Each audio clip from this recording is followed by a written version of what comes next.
السلام علیکم، کامران سلیم ایک بار پھر آپ کے سامنے۔ مرزا غالب وہ شاعر ہیں، ابتدا میں جب انہوں نے شاعری کی تو ان کو بہت برا بھلا کہا گیا اور ان پہ کافر ہونے کے فتوے بھی صادر کیے گئے۔ یہی نہیں بلکہ انہیں ان کی شاعری کو بالکل فضول شاعری قرار دیا گیا۔ اس کی کیا وجہ تھی؟ اس کی بہت سی وجوہات تھیں۔ چند ایک اہم وجوہات یہ تھیں کہ جو انہوں نے انداز شاعری اپنایا یا جو غزل لکھنے کی ایک ٹیکنیک ہوتی ہے اس سے بھی ہٹ کر لکھا انہوں نے۔ دوسری وجہ یہ تھی کہ ان کے جو موضوعات تھے وہ موضوعات انہوں نے وہ لیے جو روایتی شاعری میں کہیں ملتے ہی نہیں تھے، بالکل ہی جدا موضوعات تھے۔ مثال کے طور پہ حوروں کا ذکر غزلوں میں، جنت کا ذکر، دوزخ کا ذکر، یہ وہ موضوعات تھے جن میں کہ شاعری کی ہی نہیں گئی تھی۔ یہی وجہ تھی کہ انہیں بالکل جو ہے کم درجے کا شاعر تسلیم کیا گیا، بلکہ شاعر سمجھا ہی نہیں گیا۔ لیکن وقت نے یہ بات ثابت کی کہ وہ بہت بڑے شاعر تھے، اور جس طرح ان کی سوچ تھی اس میں جو جدت تھی وہی جدت ان کی شاعری میں نظر آئی، اور اسی لیے ان کو ایک باغی شاعر کہا جاتا ہے۔ گویا انہوں نے ان موضوعات سے بغاوت کی، اس انداز بیان سے بغاوت کی جو کہ اردو غزل کی شاعری میں موجود تھا۔ سلیم احمد صاحب کی شاعری کی بات کریں تو ان کے یہاں بھی، جو کہ میں نے آپ کو بتایا تھا کہ محمد حسن عسکری صاحب نے کہا کہ وہی روایتی انداز میں شاعری کرو گے تو کیا کام کرو گے، اس سے کچھ ہٹ کر کام کرو۔ تو جس پہ آپ نے توجہ دی اور وہ کام کر دکھایا۔ تو ایک تو پورے آدمی کا جو سفر انہوں نے اپنی تحریروں میں شامل کیا ہے وہ بھی ایک بالکل مختلف چیز ہے۔ اسی طرح شاعری میں جو اینٹی غزل یا وہ غزلیں جو پہلے لکھی ہی نہیں گئی تھیں ان کو لکھ کر آپ نے یہ ثابت کیا کہ آپ کی شاعری بھی جدید شاعری کہلائی جائے۔ تو میں وہی غزلیں زیادہ تر پڑھ رہا ہوں جس میں آپ کو جدت نظر آئے گی، یا آپ حیران رہ جائیں گے کہ یہ کس طرح کی غزلیں۔ ایسی غزلیں تو ہم نے کبھی سنی ہی نہیں۔ کن چیزوں کو لایا جا رہا ہے یہ شاعری میں؟ جدید زمانے کی جدید مشینوں کو لایا جا رہا ہے، کہیں محبوب کے سامنے بالکل ڈٹ کر کھڑے ہو جانے کو، ورنہ جو رویہ تھا پچھلی شاعری میں یا روایتی شاعری میں محبوب کے آگے سر تسلیم خم کرنے کا رویہ تھا، ایک عاشق کا یا ایک محب کا۔ لیکن اس سے بالکل ایک نیا انداز، اور جو بھی موضوعات ہیں وہ آپ کے سامنے میں پیش کر رہا ہوں، تو غور سے سنیے گا۔ میری غزل میں ایک نیا سوز جاں بھی ہے، معنی بھی گرانی لفظ و بیاں بھی ہے، کچھ دل بھی ہے نشاط تمنا سے شاد کام، اور کچھ تیری جفا پہ کرم کا گماں بھی ہے۔ کیا اس ہجوم شوق سے گھبرا نہ جائے گا، مانا وہ بدگمان وفا مہرباں بھی ہے، کچھ ناز تمکنت بھی ہے پاس حیا کے ساتھ، پھر بار آرزو سے ذرا سرگراں بھی ہے، تکلیف التفات نہ دوں اس نگاہ کو، با وصف جور و ناز جو آرام جاں بھی ہے، مائل کرم پر ہے مگر اللہ رے احتیاط، پیمانے آرزو سے میرے بدگماں بھی ہے، اس یار دل شکن پہ ہیں دلداریاں بھی ختم، جو ہم سے سرگراں بھی ہے اور مہرباں بھی ہے، تو جس طرح سنے یہ ہے تیرا معاملہ، غم امر واقعہ بھی ہے اور داستاں بھی ہے، کچھ عسکری کا فیض بھی ہے شامل غزل، اور کچھ سلیم اپنی طبیعت رواں بھی ہے۔ یہاں پہ بھی دیکھیے آپ، محمد حسن عسکری کا نام آ ہی گیا۔ چاہتا کیا ہے التفات یار، بھول جاؤں وہ لذت انکار، آ گیا راہ پر بالآخر یار، لیک بعد از خرابی بسیار، حال دل پوچھنے پہ ہے اصرار، کتنے ظاہر پرست ہیں غمخوار، چڑھتے سورج کا مول کیا آنکھیں، شام تک ہے یہ گرمی بازار، ترک الفت کے عذر ہیں لاکھوں، ہوئے بدرا بہانۂ بسیار، کارواں زحمت سفر نہ کریں، منزلیں کوچ پر ہیں خود تیار۔ یہ ایک ہی طرح کی غزلیں جن میں انکار، بسیار، غمخوار جیسے الفاظ آ رہے ہیں۔ یہ الف تھی، اب اس کا بے، حصہ بے۔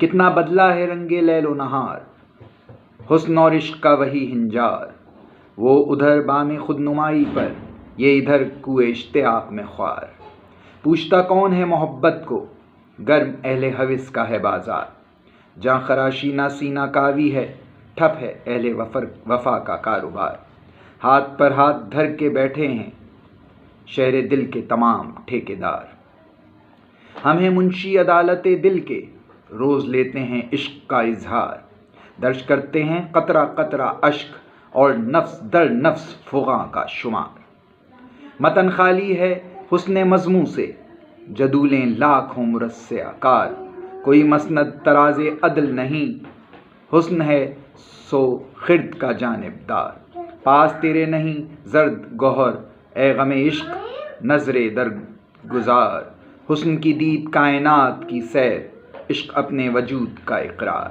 حصہ جیم، ہجر میں حرص سیر بھی بیکار، طبقہ دوزخ کا خطہ گلزار، یہ گلے ترکا اقرب رنگین، یہ صبا ہے کہ سانپ کی پھنکار، قید و وحشت سے رستگاری کیا، در زنداں بھی صورت دیوار، آئینہ آئینے سے گرم نظر، سایہ سائے سے برسر پیکار، روزنے در جمع ہی لیتا ہے، آہ بھرتا ہے رخنہ دیوار، مہر رخشاں کا دستے نادیدہ، سر پہ کھینچے ہے آتشیں تلوار، ہم کو پوچھا ہمارے بعد سلیم، جیسے سوتے کو کوئی کر لے پیار، عشق اور ننگ آرزو سے آر، دل خوددار پر خدا کی مار، اور کیا دیکھنا ہے ذوق نظر، حسن اور آئینے سے ہو بیزار، شکوہ جور ہے نہ شوق کرم، یوں بھی آنا تھا اہل دل کو قرار۔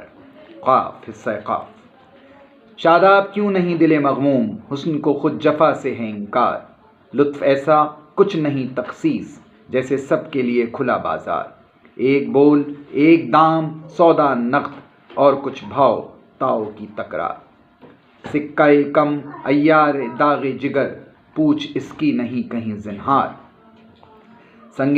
سنگریزوں کے دام اٹھتے ہیں، پارائے دل ہے مفت بھی بیکار، سرد مہری ہے بیچ کی دلال، جس کا دونوں طرف سے ہے بے پار، رہن ہے اس کے نام جو کچھ ہے، حسن کا ناز عشق کا پندار، غرض اس ربط سے ہوئے ہیں بہم، عشق بے کیف و حسن کم آزار، گانٹھتے ہیں پھٹے ہوئے جذبات، ہو کے سید بنے سلیم چمار۔ یہ حصہ قاف پہ اختتام پذیر ہوئی اس طرح کی غزلیں۔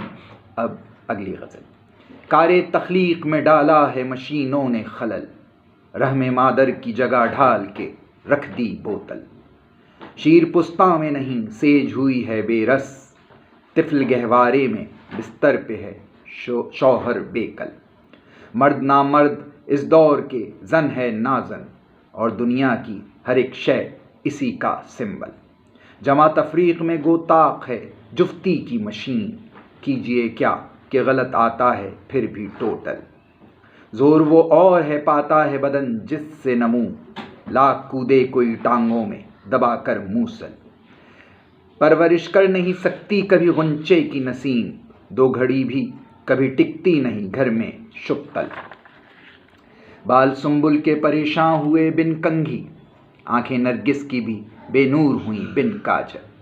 مادہ سراتے پرواز میں ہے برق مثال، اس کے برعکس خیالات کے ٹٹو اڑیل۔ زچگی فکر کے گھر میں ہو تو دایا نہ ملے، فسد جذبات کی کھلوائیں تو نشتر کھٹل۔ بال ادراک کے بڑھ جائیں تو حجام کا کال، کپڑے احساس کے پھٹ جائیں تو سوزن میں خلل۔ اگلی غزل۔ آ کے اب جنگل میں یہ عقدہ کھلا، بھیڑیے پڑھتے نہیں ہیں فلسفہ۔ ریچنی کو شاعری سے کیا غرض، تنگ ہے تہذیب ہی کا قافیہ۔ کھال چکنی ہو تو دھندے ہیں ہزار، گیدڑی نے کب کوئی دوہا سنا۔ گورخر کی دھاریوں کو دیکھ لو، سوٹ چوپائے بھی لیتے ہیں صلہ۔ لومڑی کی دم گھنی کتنی بھی ہو، سطر پوشی کو نہیں کہتے حیا۔ شہر میں ان کے جو گزرا تھا سلیم، لکھ دیا ہے میں نے سارا ماجرا۔ اگلی غزل۔ سوانگ بھرتا ہوں تیرے شہر میں سودائی کا، کہ یہی حال ہے اندر سے تماشائی کا۔ بزم کے حال پہ اب ہم نہیں کڑنے والے، انتظامات میں کیا دخل تماشائی کا۔ ہم تو 100 جھوٹ بھی بولیں وہ اگر ہاتھ آئے، کوئی ٹھیکہ تو اٹھایا نہیں سچائی کا۔ دل خوں گشتہ کسے جا کے دکھائیں یاروں، شہر میں کام نہیں لالے صحرائی کا۔ لوگ کہتے ہیں حوث کو بھی محبت جیسے، نام پڑ جائے مجاہد کسی بلوائی کا۔ یہ نہیں ہے کہ نوازے نہ گئے ہوں ہم لوگ، ہم کو سرکار سے تمغہ ملا رسوائی کا۔ ان کو ٹوٹا ہوا دل بھی دکھائیں گے سلیم، کوئی پوچھ آئے وہ کیا لیتے ہیں بنوائی کا۔ اگلی غزل۔ نہ پوچھو عقل کی چربی چڑھی ہے اس کی بوٹی پر، کسی شے کا اثر ہوتا نہیں کمبخت موٹی پر۔ کفن سے دوسروں کے جو سلاتے ہیں لباس اپنا، وہ جذبے ہنس رہے ہیں عشق سادہ کی لنگوٹی پر۔ یہی عیش ایک دن اہل حوث کا خون چاٹے گا، ابھی کچھ دن لگا رکھیں وہ اس کتے کو روٹی پر۔ نہ جانے کیسے نازک تار کو مضراب نے چھیڑا، کہ وجد آخر انہیں بھی آ گیا نوچا کھسوٹی پر۔ محبت کچھ بڑی ہے عمر میں اور ہے حوث چھوٹی، مگر دل ہے کہ ہے 100 جان سے لہلو چھوٹی۔ تو آج ہم یہیں تک رکھتے ہیں، انشاءاللہ اگلی دفعہ مزید غزلیں لے کے حاضر ہوں گے۔ امید ہے آپ محظوظ ہوئے ہوں گے اس طرح کی منفرد غزلیں سن کر۔ السلام علیکم۔